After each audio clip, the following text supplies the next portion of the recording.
Bismillahirrahmanirrahim. Elhamdülillahi Rabbil alemin. Errahmanirrahim. Maliki yevmiddin.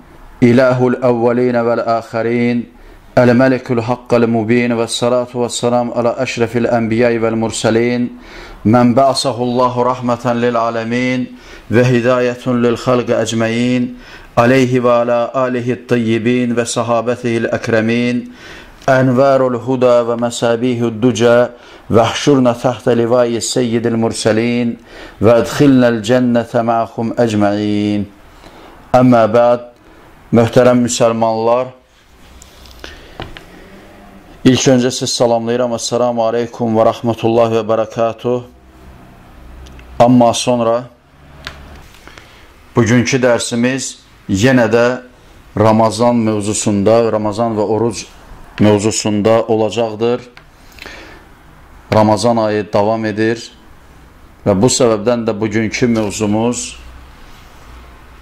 Ramazan ayının dua ayı olmasıdır. Yəni, Ramazan ayında edilmiş olan duaların qəbul olması üçün, müstəcəb olması üçün fəzilətli vaxtlardan olması səbəbindəndir. Yəni, Ramazan ayı duaların qəbul olunması üçün fəzilətli olan vaxtlardan biridir.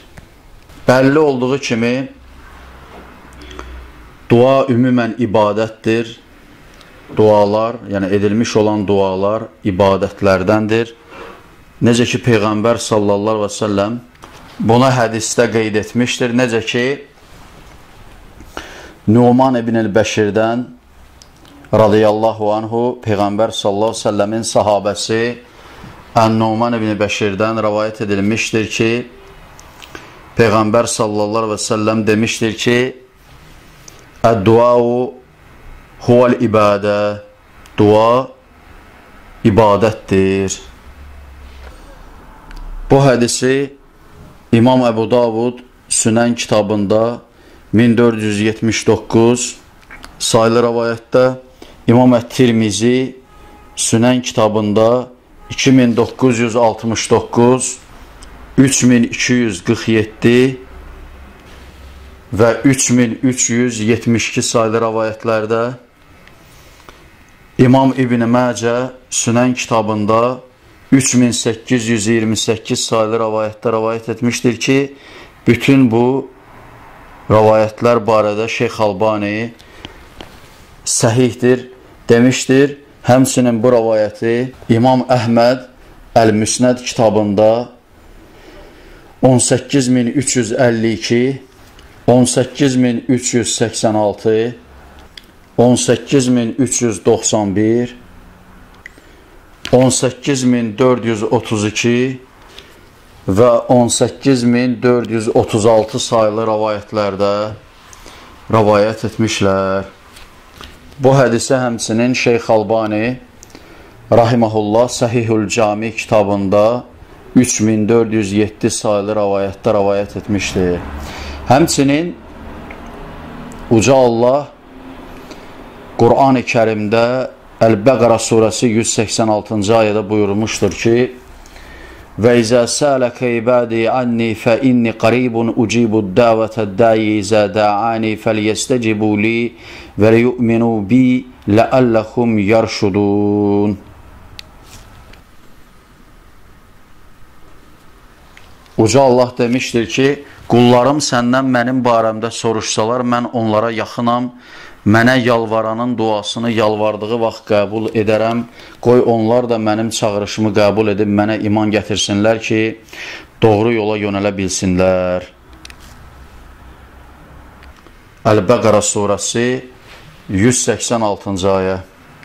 Həm ayədən, həmçinin hədisdən görüldüyü kimi dua bir ibadətdir və ya dua ibadətin növlərindən biridir və dua edən kəs Allahın qarşısında zəlil olduğunu, möhtac olduğunu iqrar etmiş olur ki, bu da onun fəzilətini, Allah qatında üstünlüyünü artırmış olur.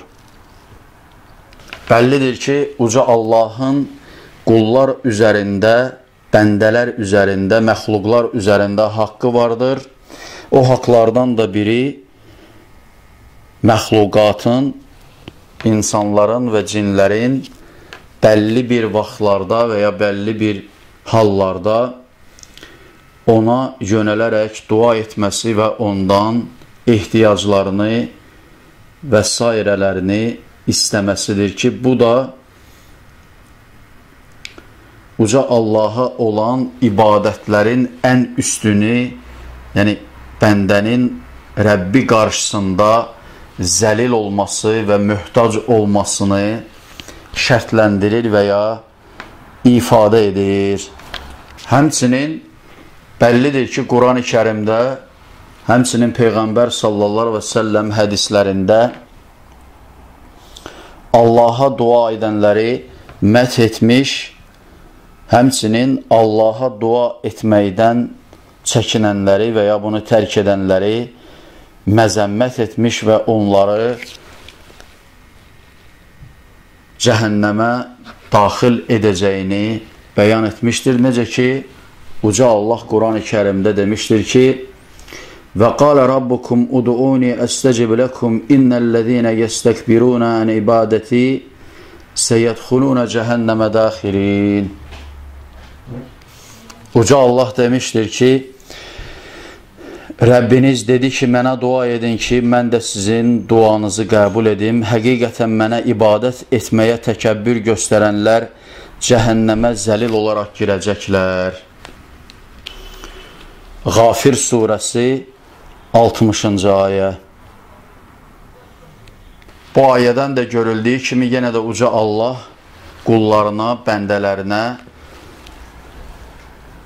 Allaha dua etməyi əmr edir və əgər ona qullar, bəndələr dua edərlərsə, dua etdikləri zaman onların dualarını qəbul edəcəyi vədini vermişdir.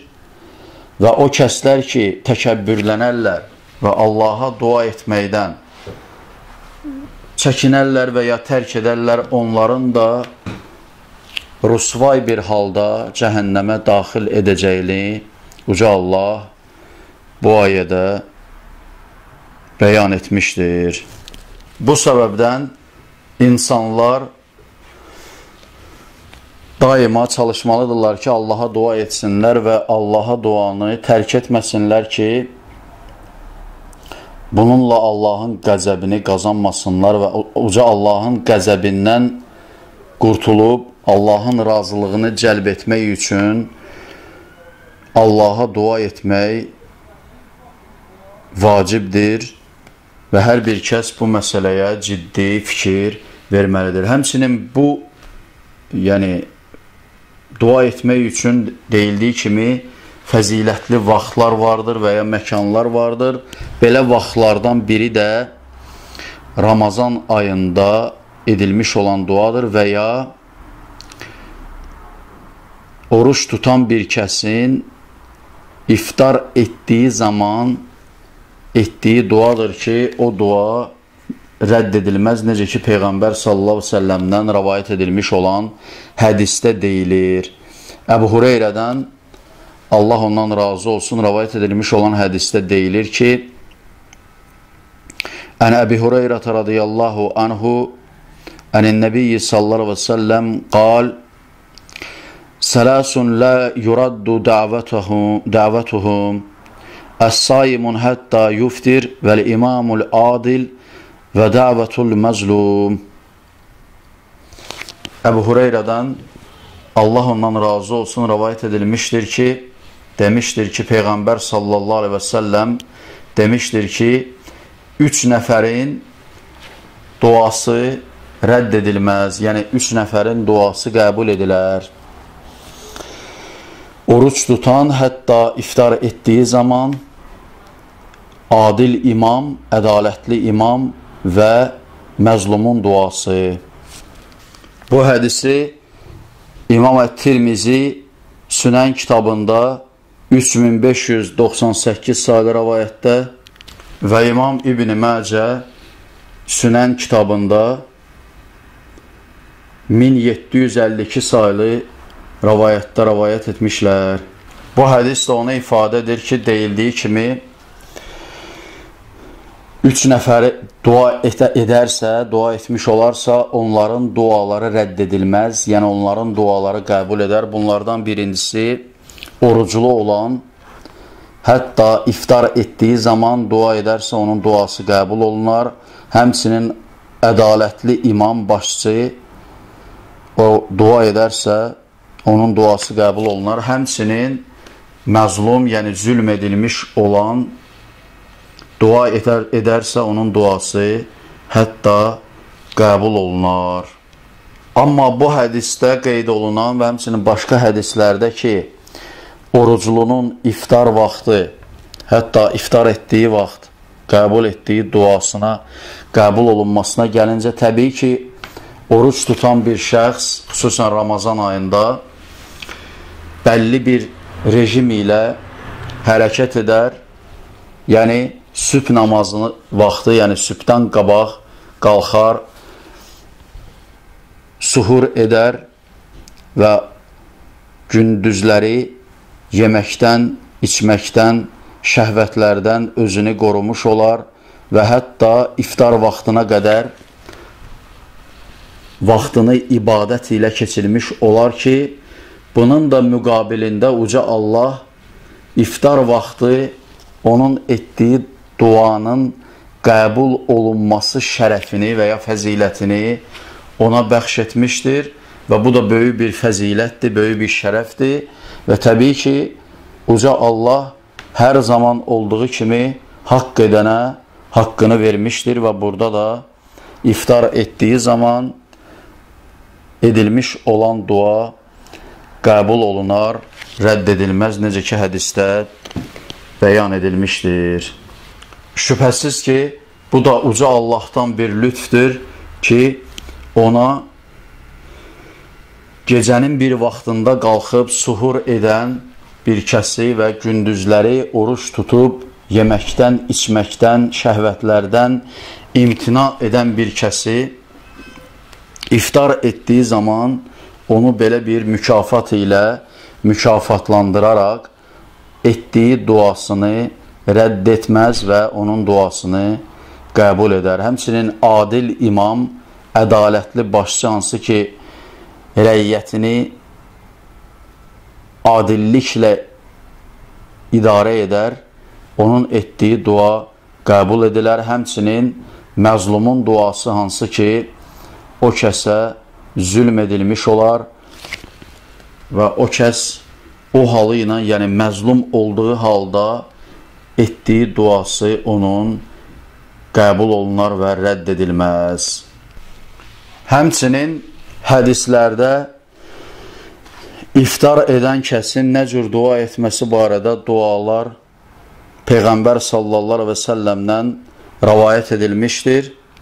Bu barədə olan rəvayətlərdən birincisində, hansı ki, Abdullah ibn Amr ibn el-Asdan rəvayət edilmişdir ki, demişdir ki, Ən Abdullah ibn Amr ibn el-As qalə Rasulullah sallallahu aleyhi ve sellem İnnə lis-saim inda fitrihi ledavatan ma turaddu qalə İbni Əbi Muleykə Semi'tu Abdullah ibn Amr yaqul İzə əftərə Allahumma innə əsəluka bi rəhmətikəlləti vəsiyyət kulli şeyin ən təğfirəli.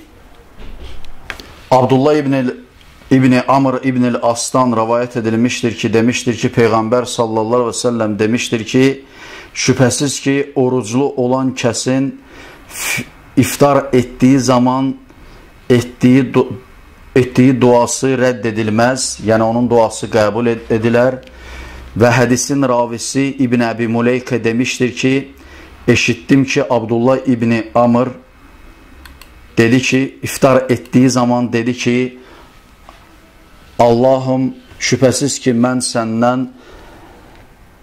bütün rəhmətinin genişliyi ilə istəyirəm ki, bəs mənim günahlarımı bağışlayasan.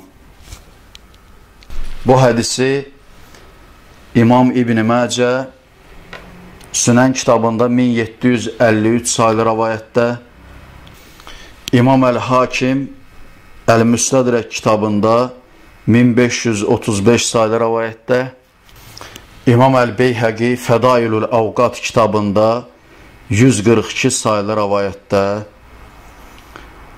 rəvayət etmişdir.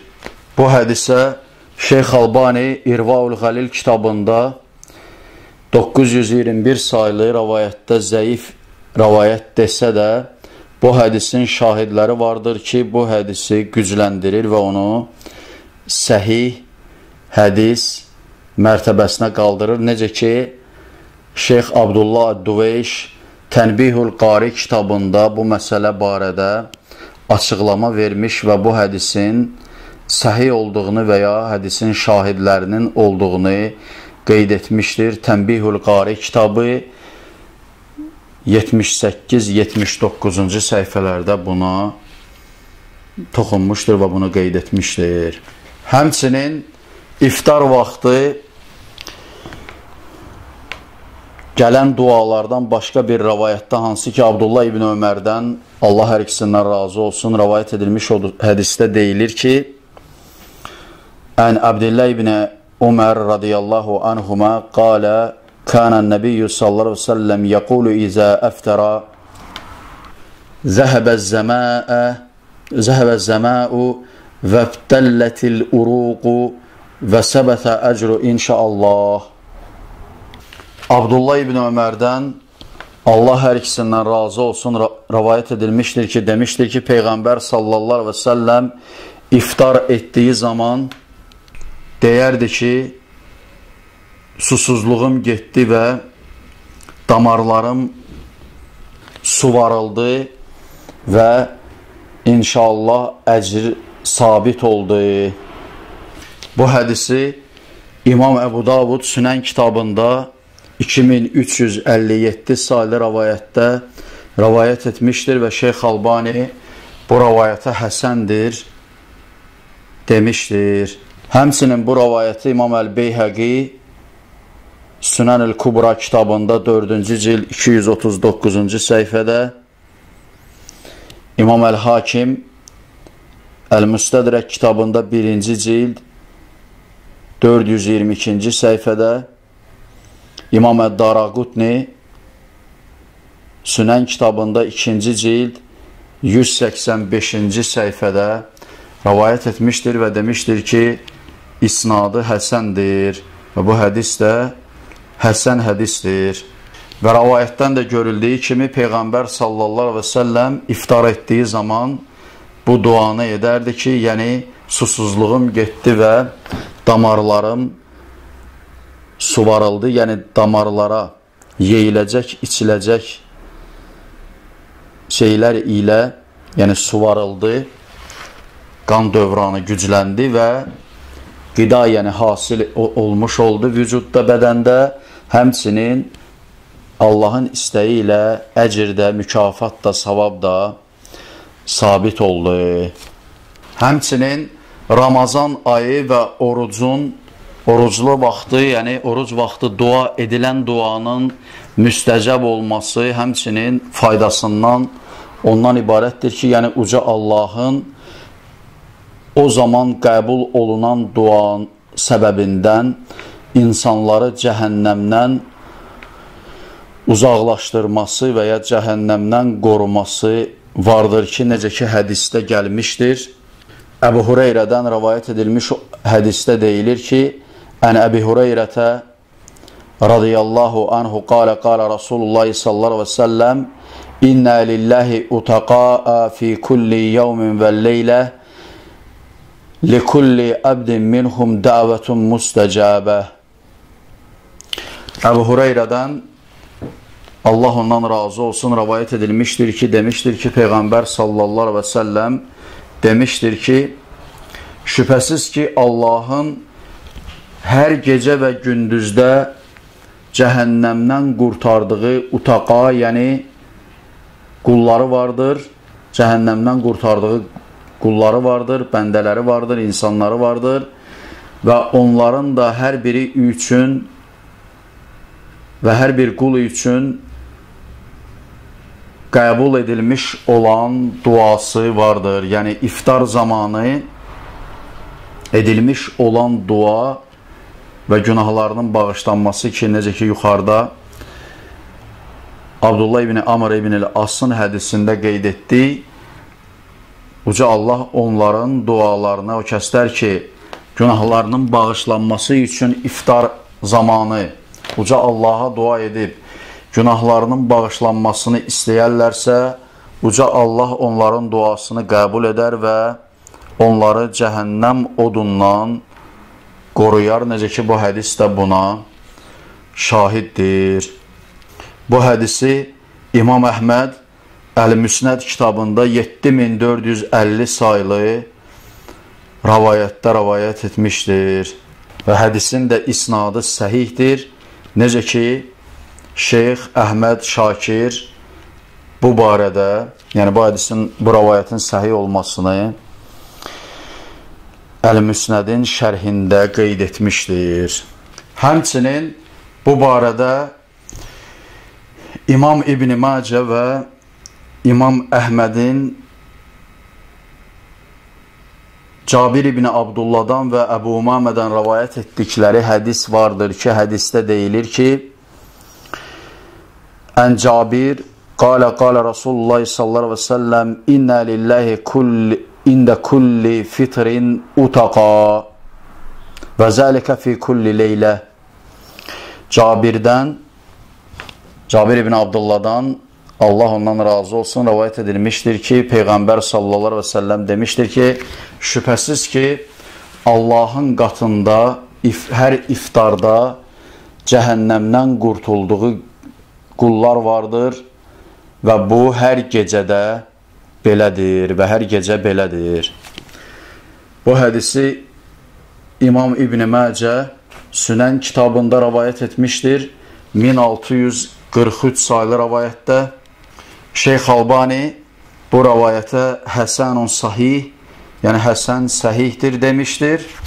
Həmçinin dediyimiz kimi bu hədisi Əbu Umamədən İmam Əhməd Əl-Müsnəd kitabında 5-ci cild 256-cı səhifədə rəvayət etmişdir və bu rəvayətin də isnadı qavidir, yəni güclüdür. Bu rəvayətlərdən də görüldüyü kimi Uca Allah